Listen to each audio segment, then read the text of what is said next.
New இயர்க்கு இன்னும் இத்தனை நாளாக இனிமேல் கிடையாது. நீங்களும் கவலைலாம் படாதீங்க. இந்த சீரிஸ் இத்தனோடு முடிவடைகிறது.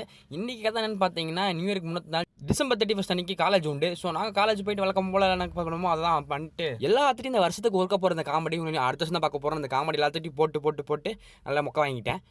அப்புறம் என்ன நாங்கள் புதுசாக ஒரு வழி ஒன்று கண்டுபிடிச்சோம் காலேஜில்.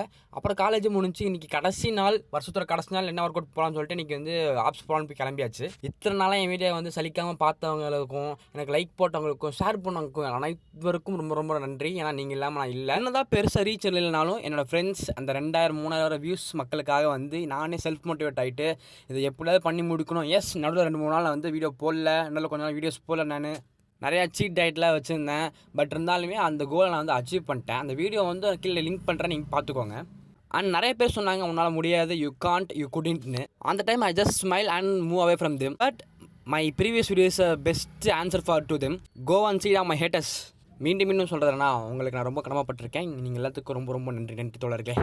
எப்போவுமே வருஷம் நியூ இயருக்கு நான் ஒரு டிஷர்ட் எடுப்பேன். இந்த தடவை அதே மாதிரி எடுக்கலான்னு போனேன் ஜூடியோக்கு. ஏன்னா சேல் இருந்துச்சு, ஜூடியோக்கு போனேன். பட் நான் போகும்போது அந்த டிஷர்ட் காணாமல் போச்சு. அதுக்கு முன்னத்தில் தான் போனேன், பட் இருந்துச்சு. இன்றைக்கி போகும்போது இல்லாமல் போச்சு. ரொம்ப வருத்தமாக போச்சு. ஸோ இந்த வருஷம் நான் டிஷர்ட் எடுக்கல. எல்லாம் நன்மைக்கே சொல்லிட்டு நானும் கடந்து வந்துட்டேன். எங்கள் ஏரியாலையும் அப்படியே செட் ஆகிட்டாங்க. அப்படியே வந்து அந்த நியூ இயர் செலிப்ரேட் பண்ணலாம்னு சொல்லிட்டு. எப்போவுமே எங்கள் ஏரியானால அரிசி பேக்கரி தான். அரிசி பேக்கரி பயிலக்கிடானாங்க. அவங்களே கேக் கொட்டுவாங்க. நான் அந்த கேக் மட்டும் லைட்டாக சாப்பிட்டு வந்துடுவேன். அதே மாதிரி இந்த தடவை வெட்டினாங்க. நைஸாக எவ்வளோ கூட்டம் இருந்தாலும் பரவாயில்லன்னு சொல்லிட்டு நானும் போய் எடுத்து சாப்பிட்டு வந்துட்டேன்.